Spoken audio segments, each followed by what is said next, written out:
another remedies of cough and cold remedies na natutunan ko dito sa Romania. Yan. Ito yung homemade remedies na ginagawa namin dito. Kaso, ang natira lang sa akin ay red wine. Ito, wala akong red wine. White wine siya. Ito siya. 5 ml of red wine. White wine, I mean white wine. And then, we have pepper. And pepper. And then, cloves again. Cinnamon stick. Apple. And then, lemon. Lemon siya. And lemon. Now, prepare tayo. Okay guys, ito na yung recipe ko.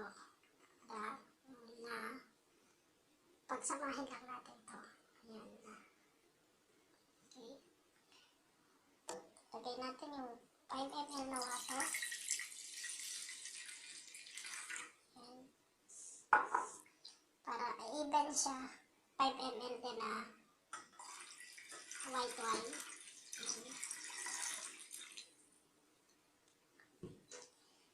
Then, lagay natin siya ng itong mga ingredients natin. So, lagay na natin siya. Ginger. Yan. Lagay lang natin siya. Cinnamon stick. Cloves. Itong cloves. Yan. Lagay natin lang siya dyan. Ayan siya. Yan. And then yung lemon. Ito.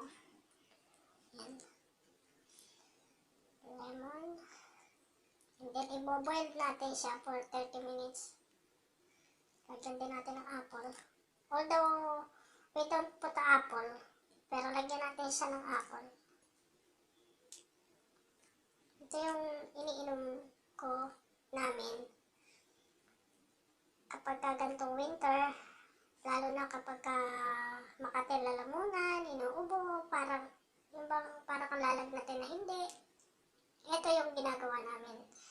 And then, lagyan natin ang sugar. 1/4 cup of sugar. Lagay natin. So, ito guys, yung sugar. 1/4 cup of sugar. Lagay natin siya dyan. And buhos lang natin yan. And now, pakuluan natin siya. Okay. Wait lang. Buksan natin yung ilaw. And then, isuntan natin itong aking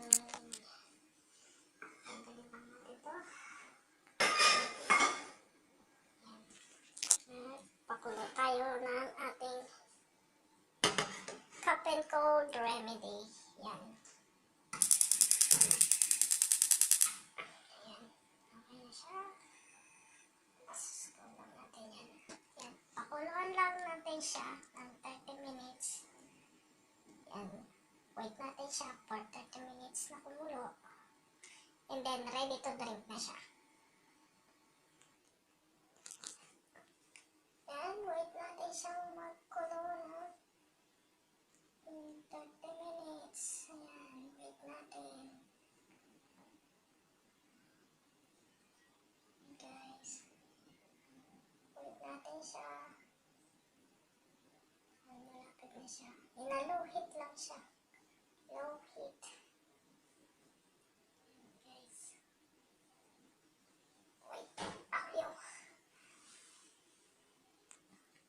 Kumukulo na, malapit na kumulo. Ayan ang aking homemade na white wine. Mulled white wine. Ang tawag nila dito ay Vinfiat. Ayan. My homemade Vinfiat mulled wine. Ayan. Or mulled Twika.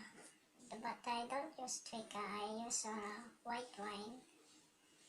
Yan siya. Kulo na. Yan yung cough and cold remedies dito sa Romania. Yan.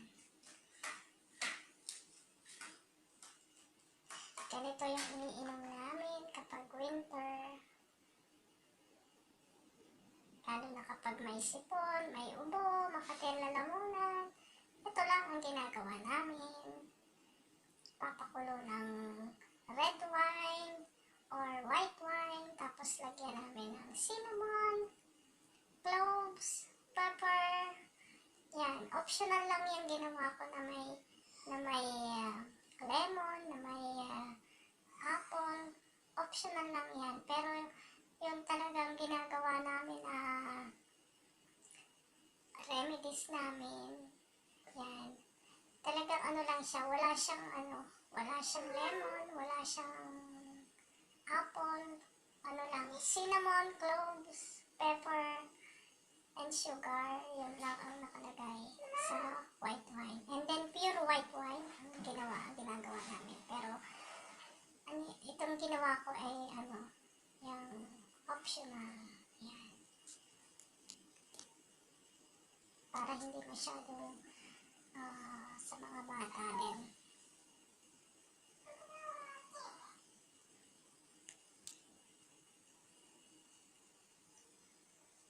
Okay, wait natin kumulo for 30 minutes. Ayan, malapit. And guys, malapit na siyang kumulo. Ayan, nag-iiba na yung kulay niya. You know? Mabango na yung amoy niya.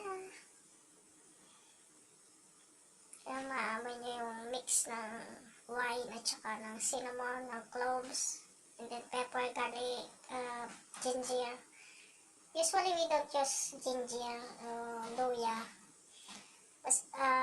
Ang ginagawa namin talaga is pure white wine or red wine, then cloves, pepper, cinnamon, and sugar. Yun lang ang ingredients namin. But I put a mix of lemon and ginger and then apple. Masarap yan kung kung may orange siya. So wala na akong orange, naubos na, yan na lang. So yan na lang nilagay ko. And wait pa natin siyang kumulo for pakukulin ko pa siya ng kulong-kulo talaga. Yan.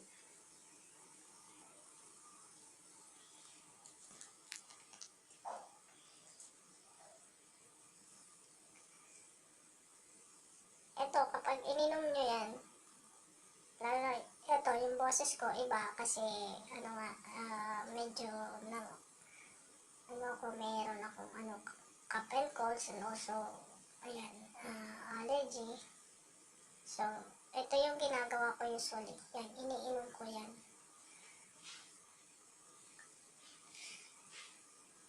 This is my second time na nagawa ko nito. Usually, yung husband ko ang gumagawa. So, yan. Malapit na siya.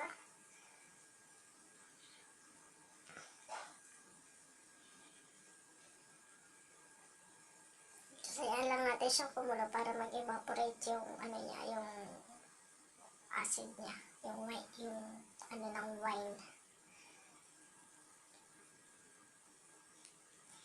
So, yan guys, for another tips for today.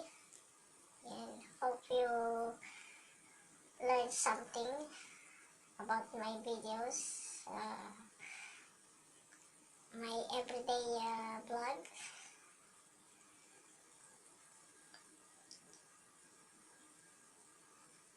So, ito lang yung mga ginagawa ko pagka on the bad days, yan. Pag gantong malamig, yan, ubo, sipon.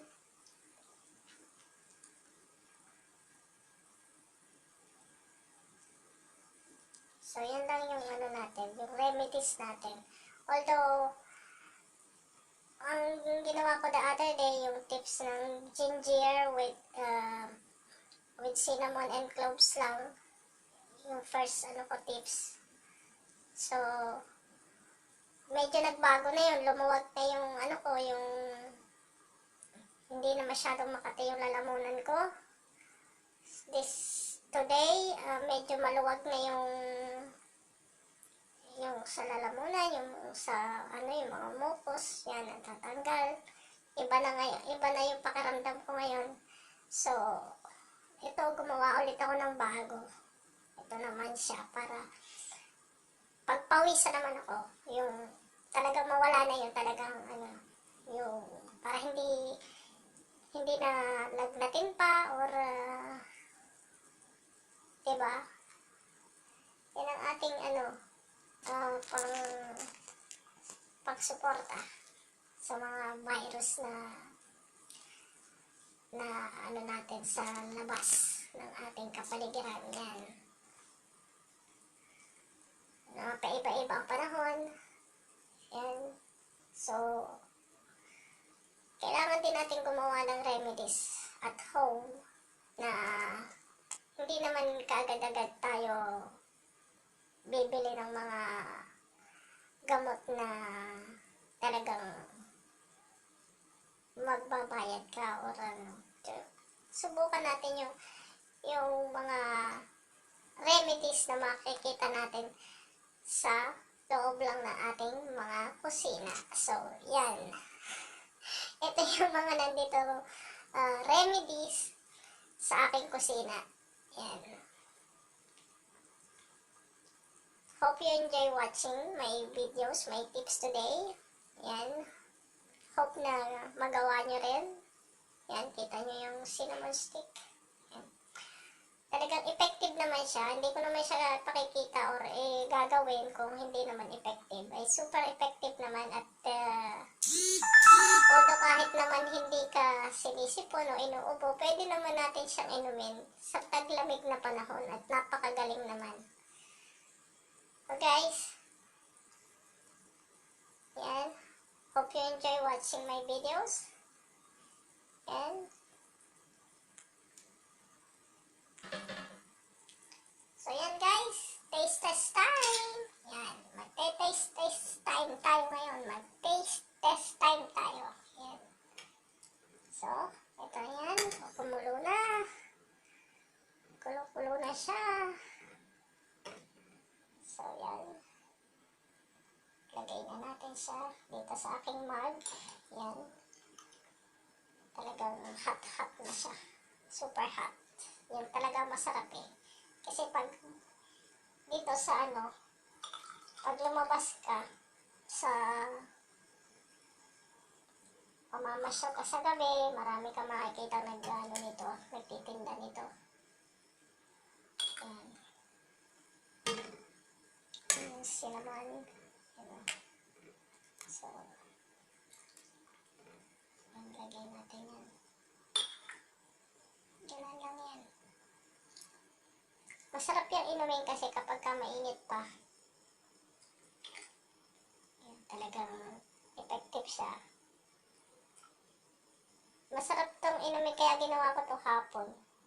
Kasi relax ka na. Dapat yung relax ka na talaga. So, turn off ko na yung heat. Ayan guys. Taste test time tayo ngayon. Okay, ito na yan. Ito na. Pakita ko sa inyo. Yan o. Tada. Yan. Yan siya. Yan. Okay guys. Thank you so much for watching. Yan. Dito tayo ngayon. Sa Pabay Papatong. Yan. Okay. Thank you for watching guys. See you on my next